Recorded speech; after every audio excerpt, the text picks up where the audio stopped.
আসসালামু আলাইকুম। প্রতি বছর বন্যা হয় এবং এই ৫৩ বছর ধরে মানে স্বাধীনতার ৫৩ বছর ধরে বন্যা হচ্ছে। আপনি কি জানেন প্রতি বছর বন্যায় আমাদের কী পরিমাণ অর্থনৈতিক ক্ষতি হয়? আপনি কি জানেন এই পর্যন্ত এই ৫৩ বছরে বাংলাদেশের কী পরিমাণ অর্থনৈতিক ক্ষতি হয়েছে? এবং যা ক্ষতি হয়েছে তা দিয়ে আসলে আমাদের দেশে কী করা সম্ভব ছিল? আপনি কি জানেন? আজকে আমরা জানব স্বাধীনতার ৫৩ বছরে বাংলাদেশে প্রতি বছরের বন্যায় কী পরিমাণ ক্ষতি হয়েছে এবং মোট কত ক্ষতি হয়েছে এবং তা দিয়ে আমরা কি করতে পারতাম এবং এই বন্যা প্রতিরোধে আমরা কি করতে পারি, আর বন্যা প্রতিরোধ করতে পারলে আমরা আর কি করতে পারবো সেগুলো নিয়ে কথা বলবো। চলুন প্রথমে জানি আমাদের দেশে প্রতি বছর বা এই ৫৩ বছরে মোট কী পরিমাণ ক্ষতি হয়েছে। Grantham research institute on climate change and the environment এবং centre for climate change economics and policy, এই দুটি প্রতিষ্ঠান লন্ডন ভিত্তিক দুটো প্রতিষ্ঠান রিসার্চ করেছে বাংলাদেশের এই ফ্লাডের উপরে। তারা বলছে ১৯৭১ সাল থেকে ২০১৪ সাল পর্যন্ত মোট ৪৩ বছরের মোট ৭৮টি বন্যায় বাংলাদেশে ক্ষতি হয়েছে মোট $১২.২ বিলিয়ন। এবং এরা বলছে প্রতি বছরে এখন বাংলাদেশে বন্যার কারণে অর্থনৈতিক ক্ষতি হচ্ছে $১ বিলিয়ন করে অ্যাভারেজে। তাহলে স্বাধীনতার প্রথম ৪৩ বছরে আমাদের ক্ষতি হয়েছে $১২ বিলিয়ন এবং পরের ১০ বছরে প্রতি বছর $১ বিলিয়ন করে ধরলে আবার $১০ বিলিয়ন, অর্থাৎ সব মিলিয়ে আমাদের দেশে এই ৫৩ বছরে মোট অর্থনৈতিক ক্ষতি হয়েছে $২২ বিলিয়ন। $১ বিলিয়ন সমান ১২,০০০ কোটি টাকা।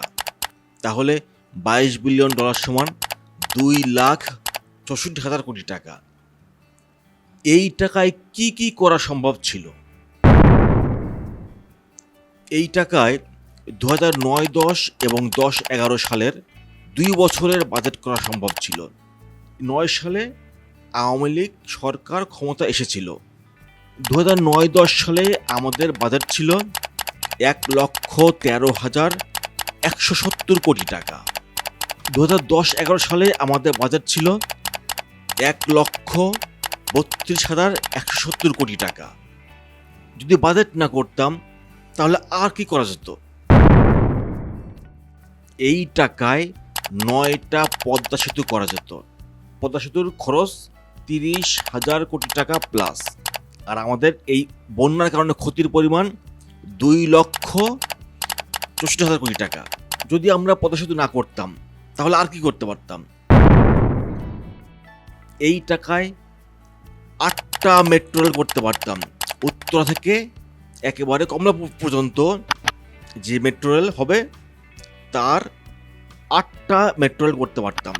কারণ উত্তরা থেকে কমলাপুর পর্যন্ত মেট্রো রেলের মোট খরচ ৩৩,০০০ কোটি টাকার প্লাস। সুতরাং এই টাকায় আমরা ৮টা মেট্রো রেল করতে পারতাম। এখন চিন্তা করেন কি পরিমাণ ক্ষতি আমাদের হয়েছে বিগত ৫৩ বছরে। আমরা এই ৫৩ বছরে কি করতে পেরেছি? আমরা কার্যকরী কোনো পদক্ষেপ নিতে পারিনি এই ৫৩ বছরে। বহু সরকার আসছে, বহু সরকার চলে গেছে, বহু বাদ হয়েছে, বহু কিছু হয়েছে, কিন্তু কার্যকরী কোনো কিছুই হয়নি। ক্ষতি বাড়ছে তো বাড়ছেই।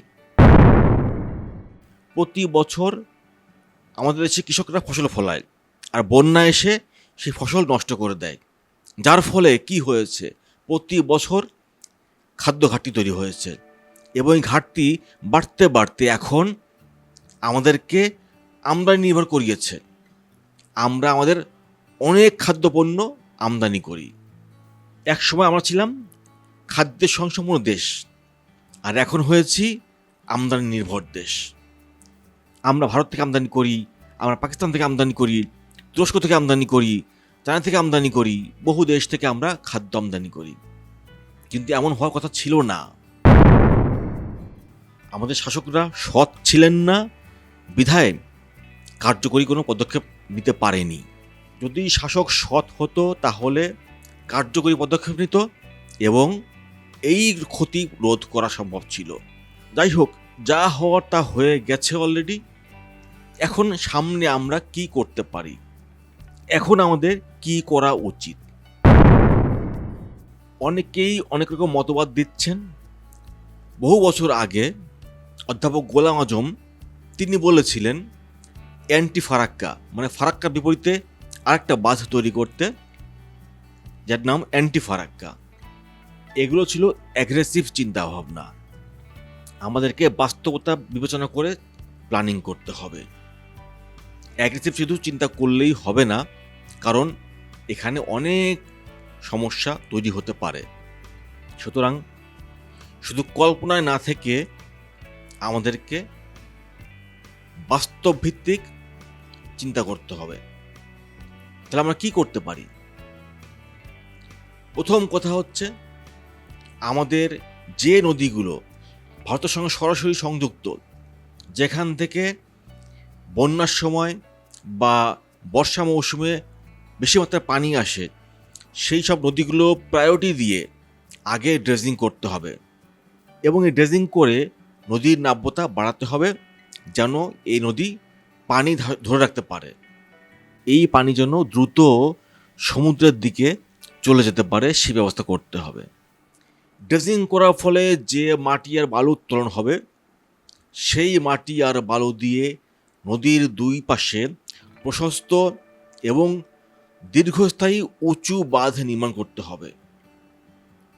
এই বাঁধ যেন কমপক্ষে 50 বছর স্থায়ী হয়। 50 বছরের মধ্যে যেন এই বাঁধ কোনো রকম সমস্যা দেখা না দেয়, এমন দীর্ঘস্থায়ী, মজবুত এবং প্রশস্ত বাঁধ তৈরি করতে হবে। এতে অনেক খরচ হবে ঠিকই, কিন্তু আমরা আবার এতে আমাদের দেশের অনেক অর্থনৈতিক ক্ষতিও আমরা রোধ করতে পারবো। সুতরাং এই যে ডিফেন্সিভ চিন্তা আমাদের করতে হবে।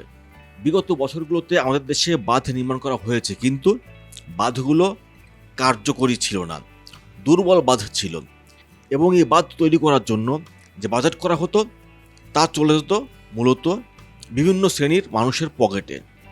আদতে কার্যকরীভাবে কোনো বাঁধ নির্মাণ করা হয়নি, যার ফলে প্রতি বছর আমাদের বন্যায় ক্ষতিগ্রস্ত হতে হয়েছে। সুতরাং আমাদেরকে লম্বা সময়ের জন্য প্রস্তুতি নিয়ে এই বাঁধ তৈরি করতে হবে এবং ধীরে ধীরে বাংলাদেশের সকল নদীগুলো, অর্থাৎ যে নদীগুলোতে পানি আসে বন্যার সময়, সেই নদীগুলোকেই আগে ড্রেজিং করতে হবে এবং বাঁধ দিয়ে পানি ধারণ করার মতো ভাবে তৈরি করতে হবে। এছাড়া দেশের অভ্যন্তরে আরও প্রয়োজনে খাল খনন করা যেতে পারে। খাল খনন করে পানি ধারণ করার মতো অবস্থা তৈরি করতে হবে, যেন খরা মৌসুমে আমরা সেই পানিগুলো আবার ব্যবহার করতে পারি। এই ডিফেন্সিভ প্রজেক্টগুলো বাস্তবায়ন করার পর আমরা যখন ক্ষতি রোধ করতে পারবো, তখন আমরা অ্যাগ্রেসিভ চিন্তা করতে পারবো। সেগুলো নিয়ে পরে কথা বলা যাবে, কিন্তু আগে ডিফেন্সিভ চিন্তা করতে হবে এবং ডিফেন্সিভ প্রজেক্টগুলো বাস্তবায়ন করতে হবে। এটা করতে পারলে আমরা আমাদের যে কৃষিক্ষেত্রে যে ক্ষতি হয় বন্যার কারণে, সেই ক্ষতি আমরা রোধ করতে পারবো। পাশাপাশি এই যে রিজার্ভ করা পানিগুলো, এই রিজার্ভ করা পানি আমরা আমাদের কৃষিতে ব্যবহার করতে পারবো। তাহলে আমাদের কৃষিও ডে বাই ডে ইমপ্রুভ করবে, আমরা খাদ্যে স্বয়ংসম্পূর্ণতা অর্জন করতে পারবো। ভালো থাকবেন সবাই। আল্লাহ হাফেজ।